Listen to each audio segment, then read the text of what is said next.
কখনো চিৎকার করেনি, রাস্তায় নামেনি, এমনকি মিছিলেও যায়নি। তবুও প্রতিদিন তাদের একটা যুদ্ধ চলে, নিজের সাথে, পরিবারের সাথে, এমনকি সমাজের সাথে। একটা সময় ছিল যখন প্রশ্ন করলে মানুষ খুব বিরক্ত হতো এবং বকা খাওয়া লাগতো। এত কৌতূহল কেন, এত জানা লাগবে না। ছোট বাচ্চারা যখন কিছু জানতে চাইতো তখন তাদেরকে আমরা বকা দিতাম, বলতাম যে বাচ্চাটা বেশি বাকনা, অতিরিক্ত প্রশ্ন করে। তো এই যে তাদেরকে মানা করে তাদেরকে একদম দমিয়ে দিতাম, তখন তাদের মধ্যে একটা বিপ্লব ঘটতো। একদিকে অজানাকে জানার আগ্রহ, অন্যদিকে সমাজের এত নিষেধ, এত মানা, যেগুলো জানতে পারবা না। তো তখন তাদের মধ্যে একটা নাম না জানার যুদ্ধ শুরু হতো। এই যুদ্ধে শরীর থেকে রক্তক্ষরণ না হলেও তাদের অনুভূতিগুলো মারা যেত, তাদের স্বপ্ন থেকে রক্তক্ষরণ হতো, তাদের অনুভূতির তাদের দৃষ্টিভঙ্গি পাল্টে যেত সমাজের মানুষদের প্রতি। তো এইসব বিষয় মাথায় রেখে লেখক আনিসুর রহমান ফারুক লিখেছেন অমৃতের সন্তানেরা এই বইটি। তো বইটি শাকিরা নামক একটি গ্রুপের, যাদের তাদের বন্ধু বান্ধবরা, স্কুল কলেজ পড়ুয়া বন্ধু বান্ধবরা তাদেরকে এই গ্রুপের নামকরণ করেছে শাকিরা।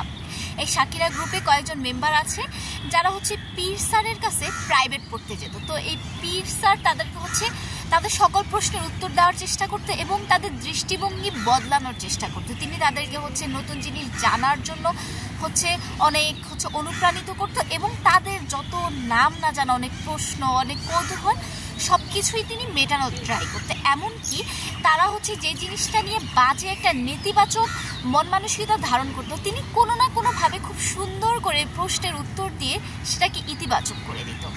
তো সেখানে তিনি একটি লাইব্রেরিকে, আমাদের লেখক একটা লাইব্রেরিকে দেখিয়েছেন যুদ্ধক্ষেত্র, এবং এই যে বন্ধুত্ব, এই বন্ধুত্বকে লেখক একটি অস্ত্র হিসেবে দেখিয়েছেন। পাশাপাশি স্পর্শ, সেটা যেন নীরবতায় উচ্চারিত এক বিপ্লব। তো এখানে লেখক আমাদের সমকালীন উপন্যাসের আড়ালে লেখক অনেক কিছু ব্যাখ্যা করেছেন। সে ব্যাখ্যার মধ্যে লেখক ধর্মের অপব্যাখ্যা ও সমাজের অবক্ষয় দেখিয়েছেন, সামাজিক ধর্মের অপব্যাখ্যা দিয়ে কিভাবে সামাজিক অবক্ষয় তৈরি করা হয় সেটা দেখিয়েছেন। আত্ম উন্নয়ন ও প্রশ্ন করার অভ্যেস থাকলে একটা মানুষ কোন জায়গা থেকে কোন জায়গায় চলে যেতে পারে সেটি দেখিয়েছেন। পাশাপাশি লেখক মানবিক সম্পর্ক ও শিক্ষার গুরুত্ব দেখিয়েছেন।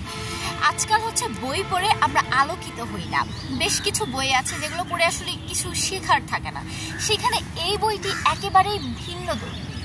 এখানে আপনি যদি আপনার বাচ্চাকে ইভেন আপনি যদি নিজেই কিছু জানতে চান, আলোকিত মানুষ হতে চান, তাহলে আপনি অবশ্যই এই বইটি পড়বেন। এই বইটি আমি আপনাদেরকে সাজেস্ট করব। খুব কিউট সাইজের ছোট্ট একটা বই, যেখানে অনেক অনেক কিছু জানার আছে, অনেক কিছু শেখার আছে। তো এই অমৃত সন্তানদের বিপ্লবে আপনাকে স্বাগতম। অবশ্যই বইটি পড়বেন এবং ভালো থাকবেন। আল্লাহ হাফেজ।